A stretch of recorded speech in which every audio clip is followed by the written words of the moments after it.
Assalamualaikum warahmatullahi wabarakatuh. Innalillahi wa inna ilaihi rajiun. Telah berpulang ke rahmatullah rekan kita yang bekerja di Hongkong bernama Mbak Aris. Mbak Aris apa ini ya? Saya lupa kepanjangannya sebentar ya. Mbak Aris Purwanti asal Blitar, Jawa Timur. Jadi dikabarkan beliau itu kemarin ya tanggal 2 September 2022 bertepatan kemarin, kebetulan kita ada public holiday ya. Beliau itu dikabarkan meninggalnya itu karena terpeleset di air terjun Senwan. Jadi mereka itu lagi main-main lah di air terjun itu, karena kalau di Hongkong ini kan ada kayak istilah grup bolang kayak gitu. Mungkin almarhumah itu ikut dengan grup bolang, jadi ngebolang, hiking kayak gitu. Kebetulan saya juga kan tukang hiking, tapi sekarang saya udah enggak ya, udah lama banget tidak hiking, dan beliau mendapati kecelakaan tersebut di air terjun di Senwan ya, terpeleset. Dan kabar yang saya dengar sih katanya 2 orang, satu orang Indonesia dan satu lagi orang Filipina. Nah inilah video saat beliau diselamatkan oleh tim medis, dibawa ke rumah sakit, salah satu rumah sakit yang berada di Hongkong ya. Nah saat dievakuasi tersebut ya, beliau itu masih bisa diselamatkan, tetapi dalam keadaan koma dan dibawa ke rumah sakit, dan pada jam 6 sore dinyatakan meninggal. Jadi meninggalnya di rumah sakit ya. Nah saat dievakuasi itu masih bisa diselamatkan tapi dalam keadaan koma. Jadi ketika meninggalnya beliau itu di rumah sakit jam 6 sore.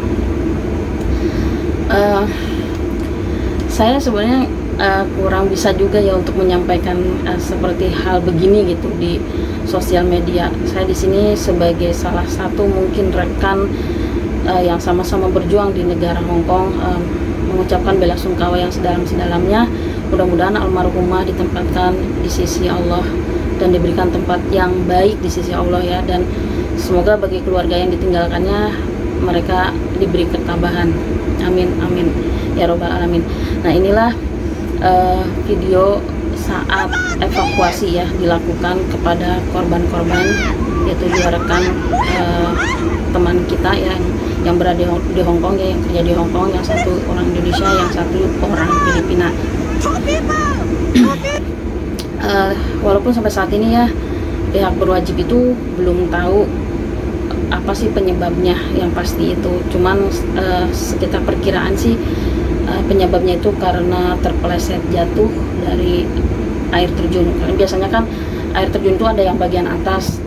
Dulu juga pernah ada yang kecelakaan seperti ini. Jadi mereka itu kan biasa, anak-anak bolang itu, anak-anak hiking kan biasanya pengen dapat view yang bagus, jadi naik-naik ke atas, dan mereka itu tidak pernah memikirkan keselamatan mereka sendiri gitu. Akhirnya tergelincir dan jatuh. Mungkin keadaannya Mbak Aris ini pun ya, almarhumah Mbak Aris ini pun mungkin keadaannya seperti begitu. Mungkin beliau ingin cari suasana atau cari view yang bagus, akhirnya beliau naik ke atas dan terpeleset kayak gitu. Di sini pesan saya, karena saya juga anak bolang ya, dulunya saya juga tukang hiking ke gunung-gunung, ke tempat-tempat yang kayak gitu, ke tempat-tempat yang ekstrim kayak gitu. Di sini saya hanya ingin berpesan, utamakanlah keselamatan kalian, karena gimana pun orang tua kita, kalau yang udah punya anak ya, anak kita itu menunggu kita gitu. Jadi jangan sampai kita itu hanya karena demi kesenangan kita, demi demi ya, orang memang naik gunung itu ingin dapat kepuasan tersendiri ya, tapi intinya harus hati-hati. Walaupun kita memang tidak tahu namanya umur, itu kan Tuhan yang ngatur gitu ya, tapi setidaknya kalau kita hati-hati ya, mungkin kita akan lebih terhindar dari hal-hal yang tidak pernah kita inginkan ya. Jadi sekali lagi di sini saya pribadi mengucapkan bela sungkawa untuk rekan kerja kita, teman seperjuangan kita yang berada di sini, Mbak Aris ya, almarhumah Mbak Aris itu. Mudah-mudahan almarhumah ditempatkan di tempat yang sebaik-baiknya. Amin. Mungkin itu saja informasi dari saya ya, dan sekali lagi buat rekan-rekan yang suka bolang, suka hiking, lebih hati-hati lagi ya, karena kita tidak pernah akan tahu apa yang akan terjadi pada diri kita. Jangankan untuk 1 minggu, 2 minggu yang akan datang, bahkan 1 detik yang akan datang pun kita tidak pernah akan tahu apa yang akan terjadi pada diri kita. Jadi lebih hati-hati lagi ya. Dari saya terima kasih. Wassalamualaikum warahmatullahi wabarakatuh.